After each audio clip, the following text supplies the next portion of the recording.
ETV అభిరుచి ప్రేక్షక మహాశయులందరికీ మన న్యాచురల్ సూపర్ షెఫ్ వంటకానికి స్వాగతం సుస్వాగతం. ఈ రోజు మన పాకశాస్త్ర గ్రంథంలో మీకోసం ఏ వంట దాగి ఉందో చూసేద్దామా? బ్రేక్ఫాస్ట్ లో అద్భుతమైన ఎన్నో రకాల వంటలు ఉంటాయి.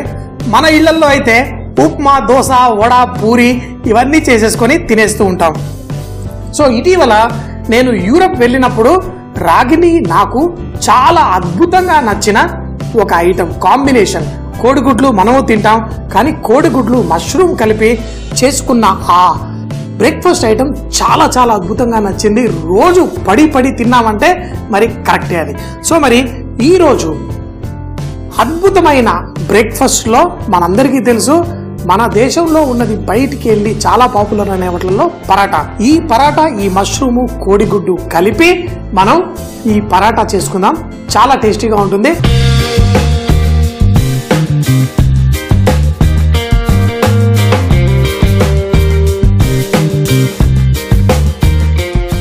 మష్రూమ్ ఎన్నోసార్లు మీకు చెప్తూ ఉంటాను, మనం మార్కెట్లో నుంచి కొనుక్కొచ్చుకున్నప్పుడు దాన్ని నీళ్లతో కడగడం కానీ ఏం చేయకూడదు. ఈ మష్రూమ్ అనేది ఒక గడ్డి పైన, అది కూడా శానిటైజ్డ్, అంటే వేడి నీళ్ళల్లో చక్కగా శానిటైజ్ చేసిన గడ్డి పైన పెంచుతారు. ఆ పెంచే ఎన్వైరన్మెంట్ కూడా చాలా స్టెరైల్గా ఉండాలి. అంటే ఈ కూరగాయల్ని కడగకుండా కూడా మనం వంటల్లో వాడుకోవచ్చు. కొంచెం నల్లగా ఇలా పొట్టులా ఉంటే దాన్ని తూడ్చేసుకోవడం మాత్రం చేసుకోండి. తర్వాత ఈరోజు మష్రూమ్ తోటి మనం గ్రేట్ చేసేసి, ఎందుకంటే పరాటాల్లో నింపాలి, అది కూడా ఆ మంచి కాంబినేషన్ లో చేయడం కోసం ఈరోజు మష్రూమ్ ని గ్రేట్ చేసేసుకుందాం. మష్రూమ్ చాలా డెలికేట్ వెజిటేబుల్, అంటే చాలా లైట్ గా చూడండి, ఇలా చూపిగానే దానంతట అదే గ్రేట్ అయిపోతున్నట్టు వెన్నలా గ్రేట్ అయిపోతుంది. మరి మష్రూమ్ లో కూడా తేమ శాతం ఎక్కువగా ఉంటుంది. పరాటాల్లో తేమ శాతం ఎక్కువ ఉంటే బాగోదు, మష్రూమ్ లో తేమ శాతం ఎక్కువగా ఉంటుంది. పెనంలో వేసేసి లైట్ గా కుక్ చేసేసుకొని తర్వాత దీన్ని పరాటాల్లో వేసేసుకుందాం. కోడిగుడ్డు మీరు రెండు రకాలుగా చేసుకోవచ్చు. ఒకటేంటంటే కోడిగుడ్డుని మనం చక్కగా బాయిల్ చేసేసుకోవచ్చు, లేదనుకోండి దాన్ని స్క్రాంబుల్డ్ అంటే ఏం లేదు, అంటే అది ఇంగ్లీష్ వర్డ్ స్క్రాంబుల్డ్, మన తెలుగులో చెప్పాలంటే పొరిట. కానీ ఈ పొరిటలాగా వేసే దాంట్లో మనం ఏ మసాలా లేకుండా ఈ పరాటా అద్భుతమైన టేస్ట్ కేవలం ఈ మష్రూము, ఆ కోడిగుడ్డు, కొంచెం అంత మిరియాలు వేసుకుందాం. అంతేకాకుండా ఈ కాంబినేషన్లో మనం ఏదైతే చేస్తున్నామో దీంట్లో మంచి ఫ్లేవర్ ఇచ్చేది ఆలివ్ ఆయిల్. సో మష్రూమ్ అయితే మన దగ్గర రెడీ అయిపోయింది. మరి ఈ ఆలివ్ ఆయిల్ వేసేసి మనం ఫస్ట్ పొరిటలా చేసుకుందాం. పొరిట చాలా రకాలుగా చేసుకోవచ్చు. చిట్టిగా పొరిటలా చేసుకొని దాంతోటే మనం చేసుకుందాం. లేదనుకోండి ఒక ఆమ్లెట్లా వేసేసుకొని దాన్ని కూడా చాప్ చేసేసి చేసుకోవచ్చు.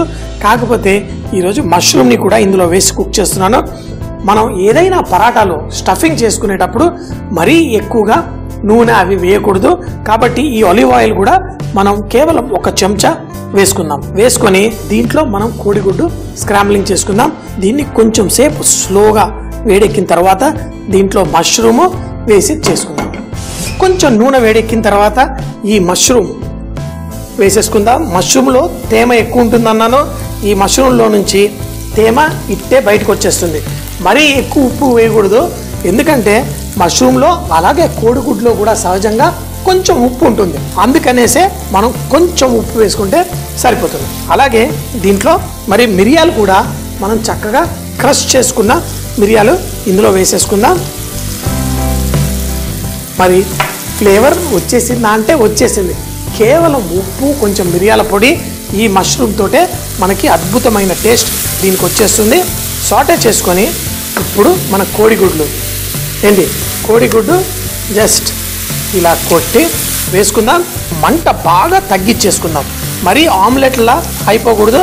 ఇలా కలిపేసుకొని చిట్టి పొరిట అంటే బాగా లైట్గా, ఎందుకంటే స్టఫింగ్ చేసుకోవాలి అంటే బాగా లావుగా ఆమ్లెట్లా పెద్దగా వేసామనుకోండి మనకి తర్వాత స్టఫింగ్ చేయడం కష్టంగా అవుతుంది. సో అలాగే మరి ఒక కోడిగుడ్డు, తర్వాత 2-3 కోడిగుడ్లు వేసుకుంటే మనకి కరెక్ట్గా సరిపోతుంది. 2 పెద్ద పరాటాలు చేసుకోవడానికి పర్ఫెక్ట్గా ఉంటుంది. దీన్ని తక్కువ మంటలో మనం దీన్ని స్క్రాంబుల్ చేసుకుందాం. ఎందుకంటే ఇది కీమాలా తయారవ్వాలి.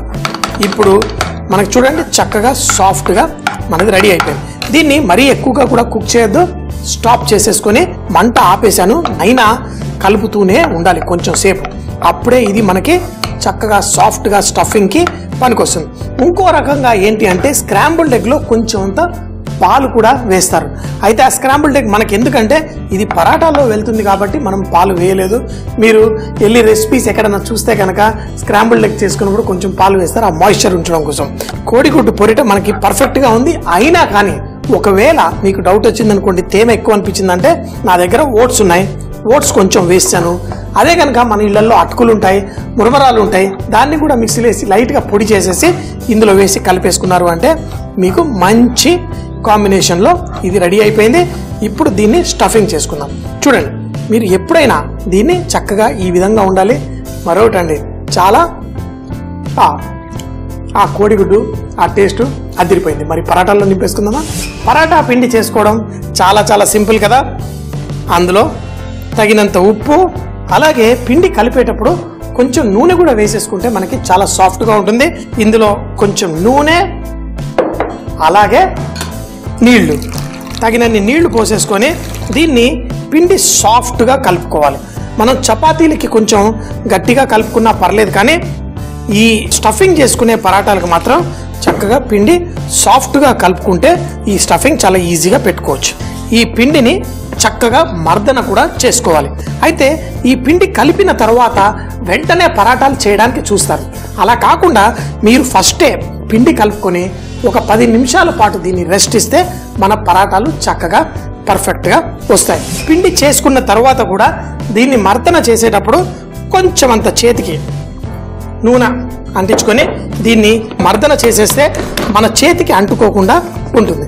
ఇలా మర్దన చేయడం వల్ల రొట్టె చక్కగా సాగుతుంది, పర్ఫెక్ట్గా వచ్చేస్తుంది. కానీ గ్లూటిన్ అని ప్రోటీన్ ఉంటుంది, అది ఫామ్ అవుతుంది. అది ఫామ్ అయినప్పుడు ఇది కొంచెం సాగినట్టు, అంటే దగ్గరికి లాగేస్తున్నట్టుగా అవుతుంది. అలా కలిపిన పిండిని మీరు మరొక 10 నిమిషాల పాటు పక్కన పెట్టేసామనుకోండి, అప్పుడు మన పిండి సాఫ్ట్గా చక్కగా తయారవుతుంది.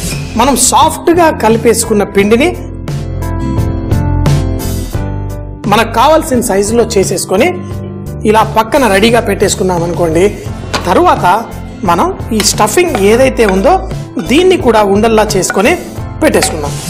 ఎప్పుడు గుర్తుపెట్టుకోండి, మనకి మన పిండి ఎంత ఉంటుందో మన ఈ కోడిగుడ్డు లేకపోతే ఏ మిశ్రమమైన పరాటాలకి మీరు ఏదన్నా స్టఫింగ్ చేయండి. ఆ కూరలు స్టఫింగ్ చేసుకోవచ్చు, ఏదన్నా. పిండి కంటే ఎక్కువ కూర ఉంటే మనకి పరాటాలు టేస్టీగా ఉంటాయి. 4 ఉండలుగా చేసేసుకుందాం. 4 పరాటాలు రెడీ. మన పిండి రెడీ, మన స్టఫింగ్ రెడీ. బోల్డ్ అంతా పిండి ఇలా జల్లేసుకుంటూ ఉంటాం. ఎందుకు అంటే మన పిండి చక్కగా సాఫ్ట్గా ఎంతో మధురంగా తయారైంది. మరి దీంట్లో మనం స్టఫింగ్ చేసుకోవాలి. అయితే ఈ కొనలు ఏవైతే ఉన్నాయో దీన్ని ఇలా ఒత్తేసుకోవాలి. అయితే పిండి సాఫ్ట్ ఉండడం వల్ల ఇలా టేబుల్కి అంటుకునే ప్రమాదం ఉంటుంది. అందుకనే దీనికి కొంచెం ఇలా పిండి జల్లుకోవాలి. పిండి జలుపుకున్న తర్వాత దాని లోపల మన కోడిగుడ్డు మిశ్రమాన్ని పెట్టి చక్కగా అన్ని పక్కల నుంచి దగ్గరికి చేర్చుకుందాం. ఒకవేళ పిండి మనకి ఎక్కువ ఉంటే కొంచెం ఇలా తుంచేసి కూడా తీసేద్దాం. ఇలా స్టఫ్ చేసుకున్న వాటిని కేవలం లైట్గా ఇట్లా ప్రెస్ చేసేసి ఒక 5 నిమిషాల పాటు మనం రెస్ట్ ఇవ్వాలి అంటే మరి మిగతావి కూడా ఈ లోపల మనం చేసేసుకుందాం. ఇప్పుడు మన పరాటా ఇందులో పెట్టిన మిశ్రమం కొంచెం ఇలా బయటికి కనిపిస్తున్నట్టుగా ఉండాలి. అప్పుడే మన పరాటా స్టఫింగ్ కరెక్ట్ గా ఉన్నట్టే. చేసుకున్న పరాటా కూడా పర్ఫెక్ట్ గా ఉండాలి. ఇప్పుడు దీన్ని కొంచెం ఎక్కువ పిండి లేకుండా తీసుకొని మనం ఇలా 2 పక్కల కాల్చేసుకుందాం.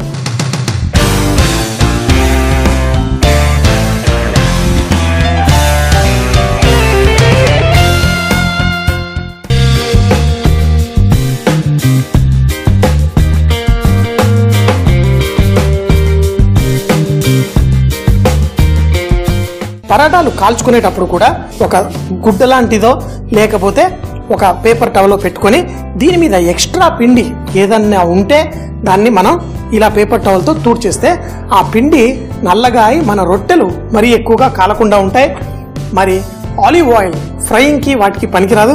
కానీ ఇలాంటి పరాటాలు చేసుకునేటప్పుడు అయితే మనం ఆలివ్ ఆయిల్ కూడా వేసుకోవచ్చు. కొంచెం ఎల్లో రంగులో ఉండి మంచి టేస్ట్ ఇచ్చే ఆలివ్ ఆయిల్ మనం వేసేసుకుందాం. వేసి ఇంకో పక్కన కూడా కొంచెం కాలిన తర్వాత లోపల ఆ కోడిగుడ్డు ఇది పర్ఫెక్ట్గా ఇలా అన్ని పరాటాలు మంచి రంగు వచ్చేంత వరకు కాల్చుకుందాం. కొత్త కొత్త రుచులు మన సూపర్ షెఫ్ వంటకాల్లో మీకు పరిచయం చేస్తాను. కానీ అది మీరు ఇంట్లో ట్రై చేస్తేనే కదా దానికి విలువ. రెండు పక్కల చక్కగా కుక్ చేసుకొని మనం దీన్ని వడ్డించేసుకుందాం. పర్ఫెక్ట్. ఈ పెనం పైన ఇంకో రొట్టె వేసేటప్పుడు దాన్ని మరొక్కసారి తుడుచుకొని పిండి వేసుకొని అనుకున్న దాన్ని ఇలా ఎక్స్ట్రా పిండి ఏమీ లేకుండా మనం తుడిచేసి వేడి వేడి పెనం పైన చక్కగా కాల్చుకుంటే పరాటాలు అదిరిపోతాయి. మన పరాటా పర్ఫెక్ట్గా రెడీ. తినేద్దామా మరి? ఈ మష్రూమ్ చక్కగా దీని లోపల ఆ మష్రూమ్ మంచి సువాసన ఇచ్చి ఎంతో అద్భుతంగా ఉంది.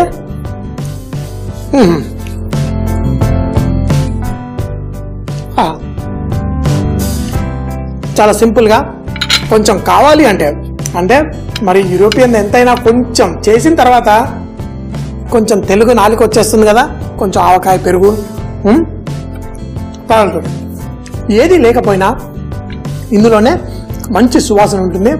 మరి అంతేకాకుండా ఆరోగ్యానికి కూడా మష్రూము కోడిగుడ్డు పగలు అది కూడా బ్రేక్ఫాస్ట్లో తినడం చాలా మంచిది. మష్రూమ్ కోడిగుడ్డు పరాటా తయారు చేయడానికి ముందుగా మష్రూమ్ ని చూపించిన విధంగా చక్కగా గ్రేట్ చేసి పెట్టుకోవాలి. కొంచెం ఆలివ్ ఆయిల్ పెనంలో వేసి దాంట్లో మనం గ్రేట్ చేసుకున్న మష్రూమ్ కూడా వేసి చక్కగా వేయించుకోవాలి. వేయించుకున్న తర్వాత దాంట్లో కొంచెం అంత ఉప్పు, మిరియాల పొడి, అలాగే 3 కోడిగుడ్లు కూడా వేసి స్క్రాంబుల్డ్ ఎగ్ లా చక్కగా పొడి పొడిగా చేసుకోవాలి. తేమగా ఉంది అనిపిస్తే అందులో కొంచెం ఓట్స్ కానీ పొడి చేసుకున్న అటుకులు, మురమరాలు కానీ వేసుకొని దాన్ని కొంచెం చక్కగా కలుపుకోవాలి. తర్వాత గోధుమ పిండిలో కొంచెం ఉప్పు, నూనె వేసి దాంట్లో నీళ్లు పోసి సాఫ్ట్ గా పిండి కలుపుకొని కొంచెం అంత నూనె మరి వేసి దాన్ని మర్దన చేసి పెట్టుకోవాలి. ఈ చేసుకున్న పిండి మిశ్రమం మధ్యలో మనం చేసుకున్న కోడిగుడ్డు మష్రూమ్ మిశ్రమాన్ని వేసి చక్కగా పరాటాల రూపంలో రుద్దుకొని చూపించిన విధంగా 2 వైపులా కాలిన తరువాత మరి కొంచెం ఆలివ్ ఆయిల్ వేసి దాన్ని వేడి వేడిగా తింటే చాలా సూపర్ గా ఉంటుంది. మళ్ళీ రేపు ఇదే టైం కలుద్దాం. అప్పటిదాకా సీ యూ, బై బాయ్.